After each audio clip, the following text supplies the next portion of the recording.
ಬರ್ತಾನ್ರಿ. ಬಂದ ಕೂಡಲೇ ಆಕಿ ಎಲ್ಲರಿಗೂ ರಾಕ್ಷಸ ಅಂತ ತಿಳ್ಕೊತಿರ್ತಾ. ಅಂದ್ರೆ ಅಲ್ಲೆಲ್ಲ ಲಂಕಾದೊಳಗೆಲ್ಲ ಮಾಯಾವಿನೇ ಇರ್ತಾರೆ ಎಲ್ಲರೂ.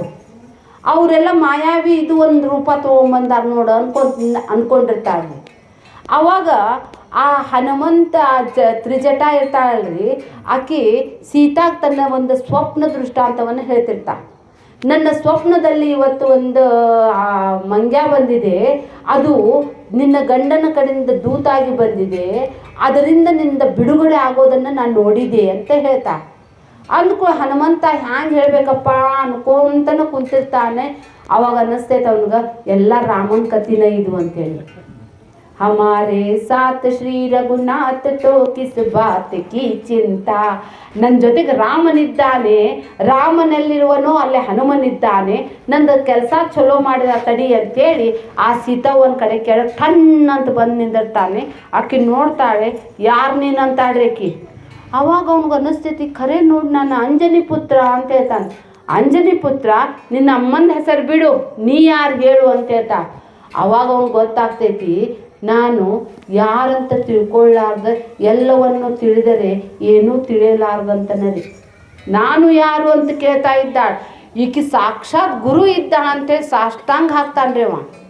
ಅವಾಗ ನಾನು ಯಾರು ಅನ್ನೋದನ್ನು ಅದು ಸವಿಸ್ತಾರವಾಗಿ ಅಧ್ಯಾತ್ಮ ರಾಮಾಯಣದೊಳಗದರಿ, ಭಾಳ ಚಂದದರಿ.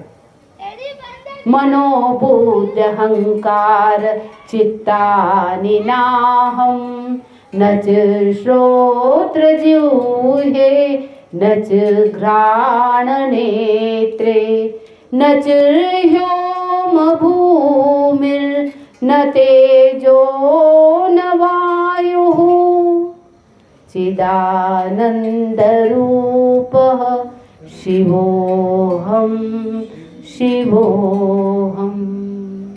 ನಾನು ಯಾರು? ಶಿವೋಹಂ ರೀ. ಅವಾಗ ಅವನಿಗೆ ಅನ್ನಿಸ್ತೈತಿ, ನಿಜವಾಗಿಯೂ ಈಕಿ ದೇವಿ ಜಗನ್ಮಾತಾ, ಈಕಿ ಗುರು ಸ್ವರೂಪ ಇದ್ದ ಅಂಥೇಳಿ. ಅವಾಗೊಂದು ಕೇಳ್ತಾನೆ, ಆ ರಾವಣನು ಇದನ್ನೇ ಕೇಳ್ತಾನೆ, ಅವನು ಯಾರು ನೀನು ಅಂಥೇಳಿ. ಅವಾಗೂ ಅವನಂತಾನೆ, ನಾನು ಅಂಜನಿ ಪುತ್ರ. ಒಂದ್ಸಲ ಹೇಳಿ ತಪ್ಪು ಹೇಳಿ ಅನಿಸಿರ್ತೈತಿ, ಅವ್ನಿಗೆ ಗೊತ್ತಾಗಿರ್ತೈತಿ, ಗುರುವಾಣಿ ಆಗಿರ್ತೈತಿ. ಈಗ ಇವನು ಅಂತಾನೆ, ನಾನು ಯಾರಂತ ಇವನಿಗೆ ಅದಕ್ಕೆ ಹೇಳಬೇಕು. ಅದಕ್ಕಾಗಿ ಅವನಂತಾನೆ, ನಾನು ರಾಮದೂತ ಹನುಮಾನ್ ಅಂತ ಅಂದೇವ. ಸೇವಕ ಆಗ್ಬೇಕ್ರಿ. ಯಾರು ಅಧ್ಯಾತ್ಮದಲ್ಲಿ ಪ್ರವೇಶ ಆಗ್ತಾರೆ ನೋಡ್ರಿ, ಅವ್ರು ದಾಸ ಅಂಥೇಳಿ ಕೊನೆಗೆ ಹೆಸರಿಟ್ಕೊತಾರೆ. ರಾಮದಾಸ, ಕನಕದಾಸ, ಪುರಂದರದಾಸ. ದಾಸ ಆಗಬೇಕ್ರಿ. ದಾಸ ಅಂತೇಳಿ ವಿನಮ್ರನಾಗಬೇಕ್ರಿ. ವಿನಮ್ರ ಆದರೆ ಮಾತ್ರ ವಿದ್ಯೆ ಹತ್ತುತ್ತದೆ, ಇಲ್ಲಂದ್ರೆ ಇಲ್ಲ ರೀ. ವಿದ್ಯಾ ವಿನಯ ಸಂಪನ್ನೆ ಬ್ರಾಹ್ಮಣೇ ಗವಿ ಹಸ್ತಿನಿ ಶುನಿ ಚೈವ ಸ್ವಪಾಕೇಶು ಪಂಡಿತ ಸಮದರ್ಶಿನ.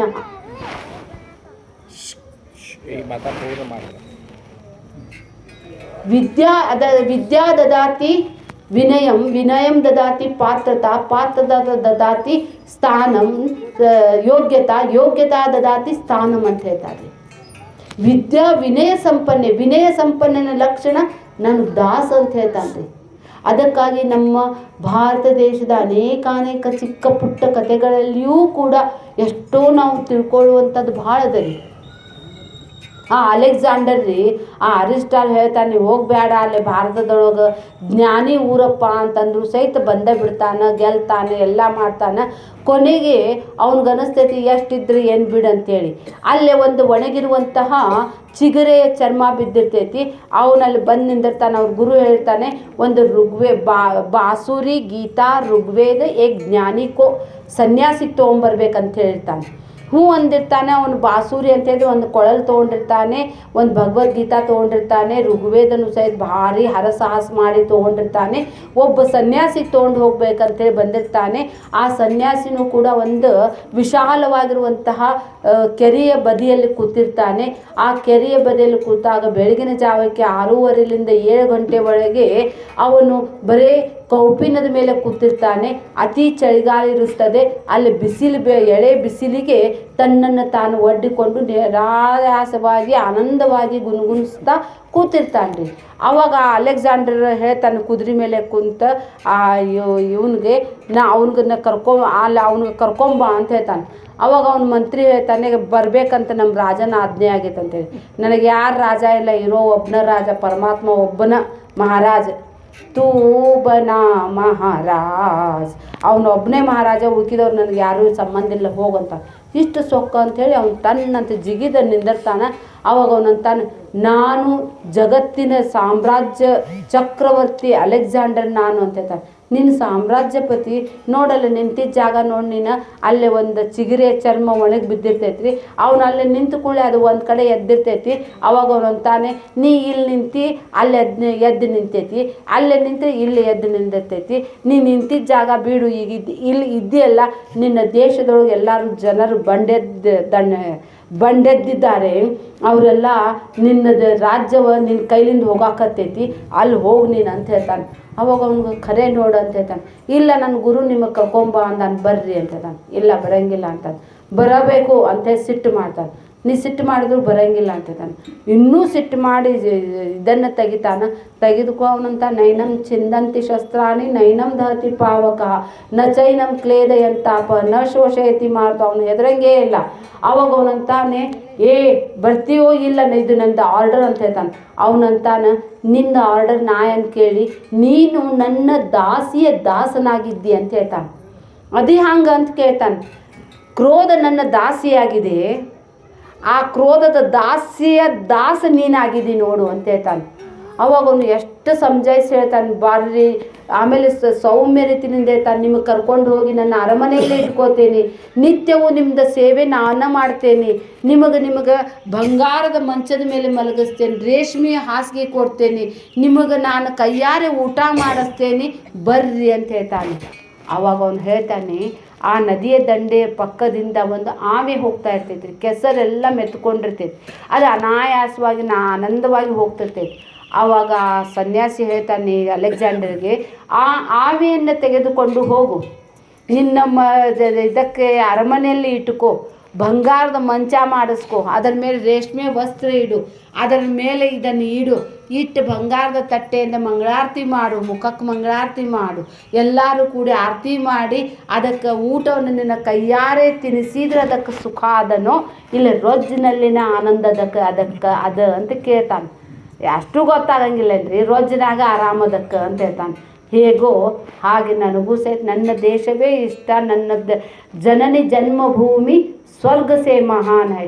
ನನಗೆ ನಾ ಚಾಹೋ ಘೋಡಾ ಗಾಡಿ ನಾ ಚಾಹೋ ಬಂಗ್ಲಾ ಬಾಡಿ ಏತೋ ಹೈ ಕಿಸ್ ಕಾಮ ಕಿ, ಅದಕ್ಕೆ ಯಾವುದು ಕಿಮ್ಮತ್ತಿಲ್ಲ ಅನ್ನೋದನ್ನು ಆ ಅಲೆಕ್ಸಾಂಡರ್ನಿಗೆ ಸರಳವಾಗಿ ತಿಳಿಸ್ಕೊಡ್ತಾನೆ. ಆವಾಗ ಅವ್ನಿಗೆ ಗೊತ್ತಾಗ್ತೈತಿ, ಏನು ಮನುಷ್ಯ ಬಂಗಾರ ತಿನ್ನಂಗಿಲ್ಲ, 2 ರೊಟ್ಟಿ ಸಿಗಂಗಿಲ್ಲ ನಿಮ್ಮ ದೇಶನಾಗ ಅಂತ ಕೇಳ್ತಾ ಭಿಕಾರಿಯಾಗಿ ಇಲ್ಲಿ ಬಂದಿ ಅಂತ ಹೇಳ್ತಾನ್ರಿವ. ನೀ ನನ್ನ ಮುಂದೆ ಭಿಕಾರಿ ಅದಿ ಅಂತ ಹೇಳ್ತಾನ್ರಿವ. ಅವಾಗ ಅವ್ನಿಗೆ ಗೊತ್ತಾಗ್ತೈತಿ. ಅವಾಗ ಕೊನೆಗೆ ಹೇಳ್ತಾನ್ರಿವ, ಅವ್ನಿಗೆ ಏನೋ ಮಲೇರಿಯಾನೋ ಏನೋ ಆಗ್ತೈತಿ, ಅವನು ಬದುಕಿಸ್ಲಿಕ್ಕೆ ವೈದ್ಯರಿಗೆ ಹೇಳ್ತಾನೆ, ನನ್ನ ಅರ್ಧ ಆಸ್ತಿಯನ್ನು ಅರ್ಧ ರಾಜ್ಯವನ್ನು ಕೊಡ್ತೇನೆ, ನನಗೆ ಒಂದು 5 ಮಿನಿಟಿನ ಸಲುವಾಗಿ ನನಗೆ ಆಯುಷ್ಯ ಬೆಳೆಸು ಅಂತ ಹೇಳ್ತಾನೆ. ನಾ ವಿಲ್ ಬರಿತೇನೆ, ಜೀವನದಲ್ಲಿ ಬರುವಾಗ ಏನು ತೊಗೊಂಡು ಬಂದಿದ್ದಿಲ್ಲ, ತೊಗೊಂಡು ಹೋಗಂಗಿಲ್ಲ, ಮಧ್ಯದಲ್ಲಿ ಇದೊಂದು ಭ್ರಮ ಆಗಿದೆ ಅಂತ ಬರಿತೇನೆ ಅಂತ ಹೇಳ್ತಾನೆ. ಆವಾಗ ಅವನು ಹೇಳ್ತಾನೆ, ನೀನು ಎಷ್ಟು ಕೊಟ್ಟರು ಸಹಿತ 1 ಮಿನಿಟು ಸಹಿತ ನಾವು ಖರೀದಿ ಮಾಡಲಿಕ್ಕೆ ಸಾಧ್ಯ ಇಲ್ಲ. ಆ ಭಗವಂತ ಕೊಟ್ಟ ಆಯುಷ್ಯವನ್ನು ಸದುಪಯೋಗ ಪಡಿಸ್ಕೋಬೇಕ್ರಿ. ಅದನ್ನು ಸದುಪಯೋಗ ನೀವೆಲ್ಲರೂ ಮಾಡ್ಕೋತಾ ಇದ್ದೀರಿ. ಸತ್ಸಂಗದಲ್ಲಿ ಗುರುವಾಣಿ ಕೇಳಿ ಆ ಪರಬ್ರಹ್ಮ ತತ್ವದಲ್ಲಿ ಯಾರು ನಿಲ್ತಾರೆ ನೋಡ್ರಿ, ಅವರ ಸಮಯ ಸದುಪಯೋಗ. ಹುಟ್ಟಿದ್ದು ಸಾರ್ಥಕರೇ, ಇಲ್ಲಂದ್ರೆ ಏನಿಲ್ಲ ರೀ. ಕುರುತೆ ಗಂಗಾ ಸಾಗರ ಗಮನ ಮೃತ ಪರಿಪಾಲನ ಮತವಾದಾನಂ ಜ್ಞಾನ ವಿಹೀನ ಸರ್ವಮತೇನ ಮುಕ್ತಿಂ ಭಜತಿನ ಜನ್ಮಶತೇನ. ಜನ್ಮಗಳು ಎತ್ತಿ ಬಂದರೂ ಸಹಿತ ಎಲ್ಲಿ ತನಕ ಜ್ಞಾನ ಆಗೋದಿಲ್ಲ, ಅಲ್ಲಿ ತನಕ ನಾವು ಮುಕ್ತರಾಗೋದಿಲ್ಲ. ಆದ್ದರಿಂದ ನಾವು ಮುಕ್ತರಾಗಬೇಕಾಗಿದ್ದೇ ಆದರೆ ಈ ಸತ್ಸಂಗವನ್ನು ಮಾಡಬೇಕು, ಗುರುವಾಣಿಯನ್ನು ಕೇಳಿ ಆ ವಾಣಿಯಿಂದ ನನ್ನನ್ನು ನಾನು ತಿಳಿದುಕೊಳ್ಳಬೇಕನ್ನೋದೇ ನನ್ನ 2 ಮಾತು. ನನಗೆ ಇಲ್ಲಿ ಪೂರ್ಣ ವಿರಾಮ ಕೊಡ್ತಾ ಇದ್ದೇನೆ. ಸದ್ಗುರುನಾಥ ಮಹಾರಾಜ್ ಕಿ ಜೈ.